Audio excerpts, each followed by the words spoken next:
পাঁচজনে মিলে নমিনেশন পাননি। আর আপনার তো নমিনেশন বোর্ডের দাঁড়াতে পাননি, নমিনেশন পাওয়ার কিসের ধরে এখানে রাখতে? সৈয়দ মেহেদী আহমেদ তুমি তারেক রহমানের পরীক্ষিত সৈনিক, উনি এখান থেকে বারবার নির্বাচিত হয়ে ধানের শীষে এমপি হয়েছে। আপনারা সেই পরীক্ষায় অনুত্তীর্ণ হয়েছে।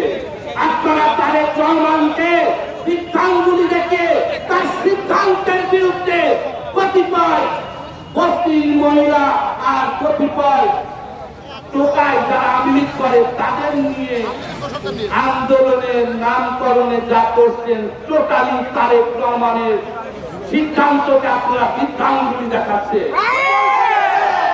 আপনি নমিনেশন কোন ছুটতে পারেন? জীবনে কি একবার বলতে পারবেন ধানের শীষে ভোট দিয়েছেন? আপনি যদি কোরআন শরীফ মাথায় দিয়ে বলতে পারেন আপনি কোনদিন ধানের শীষে ভোট দিয়েছেন, তাহলে আমরা মনে করবো যে আপনার রাজনীতি করার অধিকার রাখেন। আরেকটি কথা মনে রাখবেন, জীবনের স্যান দেশে দাঁড়িয়েছে সৈয়দ মেহেদী আহমেদ তুমিকে ধানের শীষে ভোট দিয়ে নিজের অতীত পাপ থেকে মুক্ত হন। আগামীতে বিএনপি মধ্যে কোন গ্রুপিং নাই, ছিল না। আপনারা যেটা করছেন সেটা হচ্ছে ব্যক্তিগত স্বার্থ। আপনার এই নোংরা ব্যক্তি স্বার্থ সম্বন্ধে তোমার খালি সমস্ত জনগণ আছে।